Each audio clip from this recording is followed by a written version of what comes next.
കുഞ്ഞുമാവിക്കുള്ള പാല് പമ്പ് ചെയ്ത് വെക്കുമ്പോൾ മിക്ക അമ്മമാരുടെ സംശയമാണ് ഈ പാല് എത്ര മണിക്കൂർ വരെ കേടുകൂടാതെ ഇരിക്കും എന്നുള്ളത്.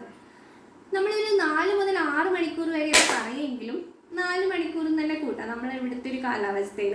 അപ്പോൾ ഈ 4 മണിക്കൂറിനുള്ളിൽ ചിലപ്പം ചൂടൊക്കെ കൂടുതലാണെങ്കിൽ ഇതിന് മുന്നേ ആയിക്കൂടാന്നില്ല. അപ്പോൾ എങ്ങനെ അത് തിരിച്ചറിയാം? ഒന്നെങ്കിൽ നമ്മൾ പാല് എടുത്ത് നോക്കുമ്പം അതിൻ്റെ നിറത്തിലൊരു വ്യത്യാസം തോന്നുക, അല്ലെങ്കിൽ അതിൻ്റെ മണത്തിലൊരു വ്യത്യാസം തോന്നുക.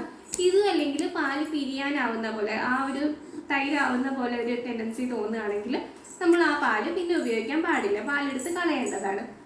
ഇനി നമ്മൾ ഫ്രിഡ്ജിലാണ് പാല് സൂക്ഷിക്കുന്നതെങ്കിൽ ഒരു ഹോൾ ഡേ നമുക്ക് ഫ്രിഡ്ജിൽ വെക്കാവുന്നതാണ്. ഇത് എടുക്കുന്ന സമയത്ത് നമ്മൾ നേരിട്ട് ബോയിൽ ചെയ്യരുത്, പകരം ഡബിൾ ബോയിൽ ചെയ്ത് അതിനുശേഷം ചൂടാറിയതിന് ശേഷം വേണം കുഞ്ഞുവാവയ്ക്ക് കൊടുക്കാൻ. ഇനി നമ്മൾ ഫ്രീസറിലാണ് സൂക്ഷിക്കുന്നതെങ്കിൽ 6 മാസ കാലയളവിൽ വരെ ഫ്രീസറിൽ ഈ പാല് സൂക്ഷിക്കാവുന്നതാണ്.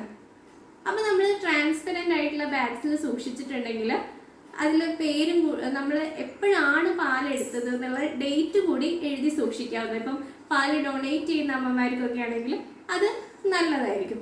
ഇപ്പം ലോങ് ടൈം സ്റ്റോറേജിനാണെങ്കിലും നമ്മളിപ്പോൾ എത്ര മാസം ആയി ഇത് വെക്കാൻ തുടങ്ങിയിട്ടെന്ന് അറിയണമെങ്കിലും ഈ ഡേറ്റും എഴുതിയിട്ടുണ്ടെങ്കിൽ നല്ലതാണ്. പിന്നെ ഏറ്റവും പ്രധാനപ്പെട്ട കാര്യം എന്ന് പറയുമ്പോൾ നമ്മൾ ഈ യൂസ് ചെയ്യുന്ന മിൽക്ക് പമ്പാണെങ്കിലും അതുപോലെ തന്നെ ബ്രസ്റ്റ് പമ്പാണെങ്കിലും അതുപോലെ നമ്മൾ യൂസ് ചെയ്യുന്ന കുഞ്ഞിന് പാല് കൊടുക്കുന്ന ബോട്ടിൽസും എല്ലാം നല്ല വൃത്തിയായിട്ട് വേണം സൂക്ഷിക്കാൻ.